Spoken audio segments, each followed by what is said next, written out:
Welcome to this session. This is going to be the last session, probably related to the probability distributions and random variables.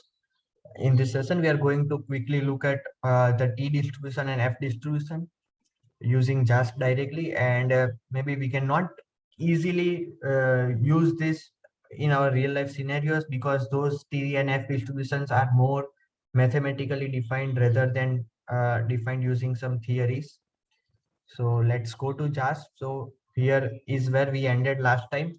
We have a data set which included all the different kinds of data points. So over here for fourth, fifth, and sixth column, we have the data for T distribution, and again we have the data for F distribution also. So we can close this, get to the distribution and open the students T distribution. So this is the ideal distribution which you can study. What are the different parameters we have? So the first parameter is the degree of freedom, and second is the non-centrality. So non-centrality will probably mean where my data is skewed towards.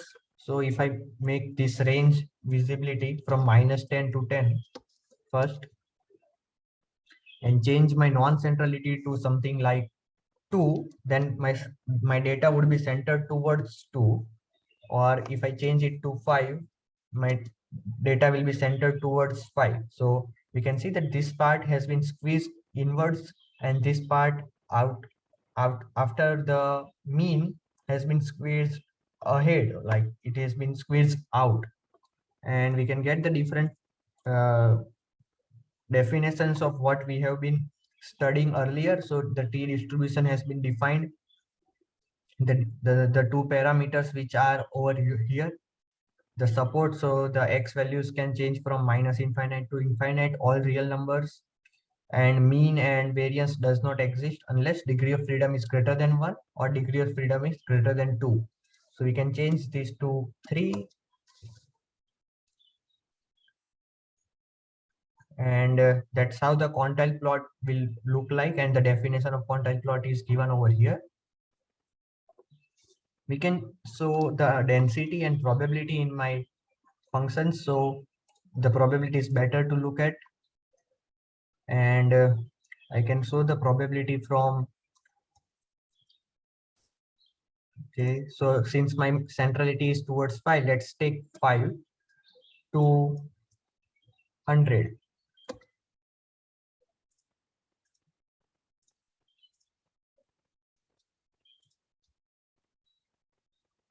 And I think it's not coming up, or it is still loading. So it is updating itself. So until then, we can go and infer from the data points we have. So there are 3 data sets available to us, which has 10 data points, 100 data points, and 1000 data points. Again, let's take a data set with 100 data points and clear off all this information which is not required. It's taking some time to refresh. So fine, we'll stop till then. Until then, we can see that we have different types of QQ and PP plots and other statistics, which will help to evaluate that how close my data points are from normality, or data points are following normality or they are not following normality. They are not expected to follow normality, but we can see that the data points which are following T distribution, how close they will be to the normal distribution. And then we can also estimate the parameters. So there is maximum likelihood and the estimates of standard errors. It has updated itself now, and we have all the descriptive statistics over here. So we have 100 data points which represented by n. We have mean variance. So it says that my degree of freedom is 1 and non-centrality is 0. So expected value of mean should be close to 0. That's what we have. My variance is so large value. Standard deviation is close to 18, and my different quantiles are presented over there. We have the 2 moments. So the moments can be used to figure out the mean. So the first moment is exactly equal to the mean as per the theory also, and the second moment and first moment can be combined to get the value of the variance. So if I just square this, use this value, the second moment minus the square of the first moment should give me the variance. So that's what we have got over here. And we can get the histogram, so that will represent all my data points, and cumulative distribution functions also. So that will add up the previous densities for me. So until I am close to around 50, my probabilities will add up almost to 0. And as I come close to 0, well, x is equal to 0, my probability is going to add up more than 0.8. So that's what we can see over here also, that we have a sharp increase. The estimated maximum likelihood is over here. No, it's still updating. So over here, it's over here, the degree of freedom has been updated. So these are the two parameters, and the maximum likelihood function estimates those two parameters for us, and we can have a confidence interval of those estimation. And again, if I have a smaller confidence interval, that means my interval or the range of those interval will be smaller. And if I keep on increasing this confidence interval to maybe 50, the range increases. We can observe that. And if I go on to 99.9%, 99% confidence interval, my range further increases. And this is very obvious, because if I need larger confidence on my estimate of a parameter, I need a larger interval in which I can put in those parameters. So that's very obvious. And these are the large plots which we can use to verify how close my data is following to normality.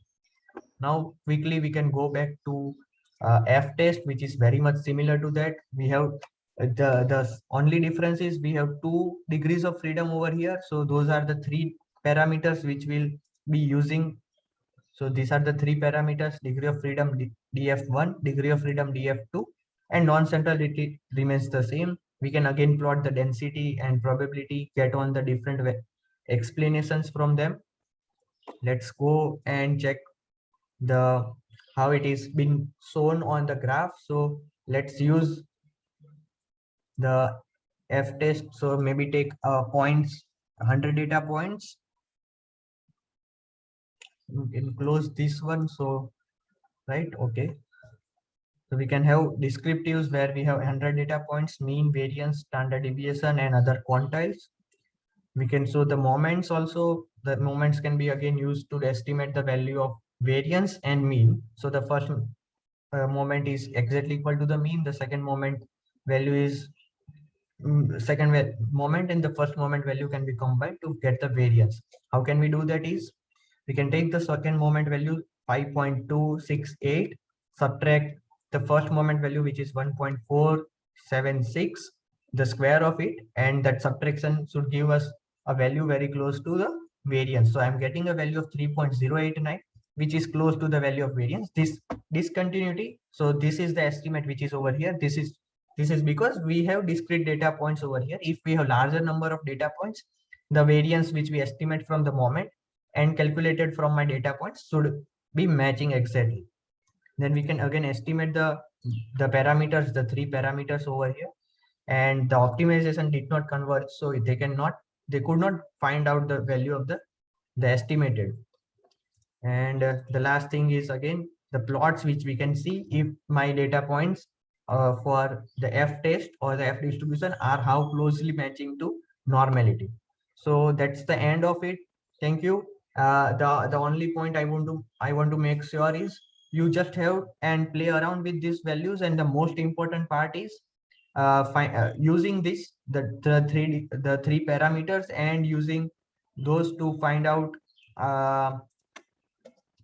how closely or how differently my probabilities will be. So every time we'll be using this probability value directly from the chart to find what is the probability at different values of degrees of freedom and non-centrality. That is the main point of using these charts. So that's the end.